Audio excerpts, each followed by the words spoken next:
So, does anybody remember Crossfire? Crossfire was this free-to-play shooter from the late 2000s, which was basically a Counter-Strike clone developed by Tencent for the Asian market. The game was immensely popular in the East and even in the West to some degree, even though all I remember seeing from it were those cringy over-the-top sniper montages people uploaded from this game. Over a decade later and we got Crossfire HD, a complete visual makeover of the original game, also featuring a map editor, weather changes, a weapon camera editor and more. Also the promise of going away from pay-to-win weaponry to make the game more esports friendly. HD is currently in closed beta right now in China and a worldwide release hasn't been announced yet. And then there's Crossfire X, what the console players will get. It's developed by Smilegate and published by Xbox Game Studios, which will mean that the game will be exclusive to Xbox, or at least for now. The game is scheduled to release at some point in 2020, but right now the game is in its beta phase. Thanks to being part of Microsoft's Insider program, I got to play the game during its closed beta phase and was able to form my first opinion about it. I've played this beta for a few hours and unfortunately I'm not a fan of it. And here's why. After being thrown into the main menu, you're presented with two different players to choose from, Classic and Modern. With Classic being more like the, classic Crossfire experience aka Counter-Strike. And then there's Modern, which is a new experience I'll go into detail about a little later. Also new is custom classes. Here you can change your primary and secondary weapon, which scope you want attached on your primary, your melee and throwing equipment. This custom class creator is tied to the Modern experience that I just mentioned. I think some of you already know where this is going, huh? Also some character customization, featuring character models that are trying way too hard to look cool and appealing to 12-year-olds, and a skill tree? Yeah, you gain more and more skill points after reaching another level, which lets you change how much ammo you can carry, increase your overall character speed, HP recovery, armor efficiency, and more. I don't know who asked for a skill tree in a shooter that's supposed to be in a competitive scene, but hey, I barely noticed the difference anyway. Let's talk about gameplay. The first one is Classic. Classic mode is available on two different maps, each with their own different game mode.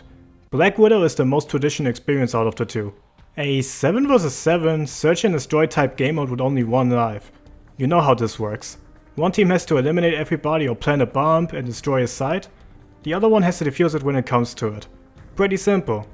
Even though it's stupid how you have to stand in a very specific spot sometimes to plant a bomb.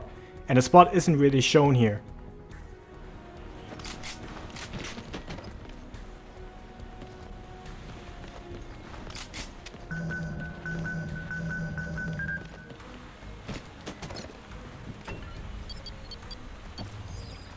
Bomb has been planted at Bravo. There are no custom classes, and you can only choose between a set of 5 pre-chosen weapons. You cannot buy any more weapons after a round like in CS, which can result in a lack of variety in matches after trying everything out and having found something you're comfortable with. Two positives I can mention is how good the weapon models look and how everything feels like it's supposed to be. An AK-47 or Galil will have higher damage but are a lot harder to control. Talking about controls, I don't know if it's because I'm starting to get used to mouse and keyboard aiming more, but I noticed that there's some type of delay or stick acceleration thing going on, which is the reason why I struggled a lot with getting kills at the beginning of the game. The dead zone, which decides how much stick input is necessary in order to get a response from the game, cannot be adjusted either, so more controller settings to fine-tune the aiming would be very much appreciated. Also, apparently mouse and keyboard is either being worked on, or Smilegate have done a poor job of porting the game from PC to Xbox so far, because me and others actually got their keyboards to work on this game, but not our mouses. There are also no keyboard button prompts showing up on the game once you use it. Really strange. The map, Black Widow, was in my opinion actually well designed and I almost wanted to give the devs some credit, until I found out that the map is basically a reimagining of DDoS 2. I wasn't a fan of their second map though, Laboratory. It's a map made for their mode called Ghost Mode, which is also an S&D type mode, with the difference that attackers run around with a melee weapon and invisibility equipped. They're really hard to spot out sometimes, but you can easily acknowledge their presence from the heavy breathing sounds they make. Mission success. Global risk win. I wasn't a big fan of the mode. Also, especially since this game's melee system and occasionally high ping doesn't make knifing survivors really easy. Also, I feel like the ghost should just be a little more apparent when moving at full speed.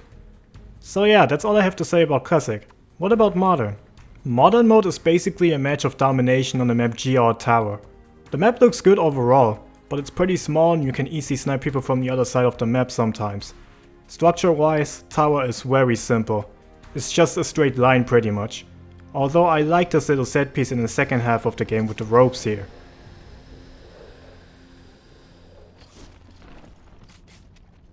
Also, you guys know how in Call of Duty, when you're too close to the enemy spawn, the spawn usually flips to the other side to prevent spawn trapping? This isn't a thing here. They copied so much from Call of Duty, but not its mostly logical spawn system.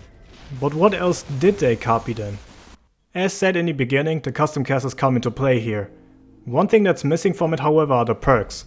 Perks are earned similar to kill streaks here, and are named Tactical Growth. Tactical Growth gives you perks out of 4 different categories: Speed, Defense, Recovery, and the 4th one being a riot shield with the G18. I mean, sure, okay. The shield will stick with you after your first death. However, there is this weird glitch in where you cannot drop the shield unless you switch to a different class than the one you had before you got your shield, which is really annoying and also needs fixing.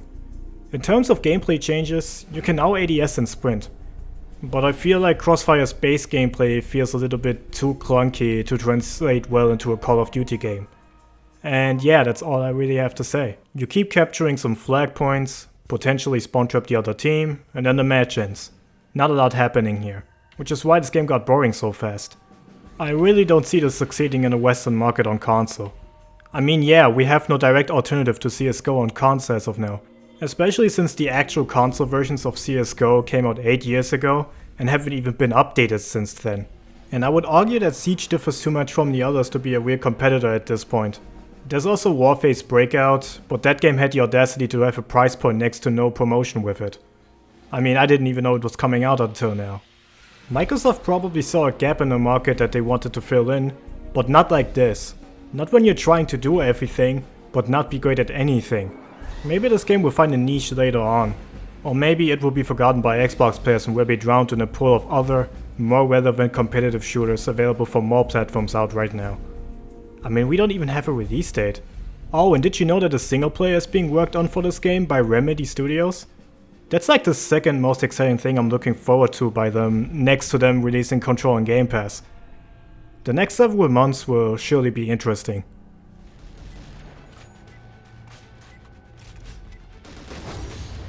Mission success. Blacklist win.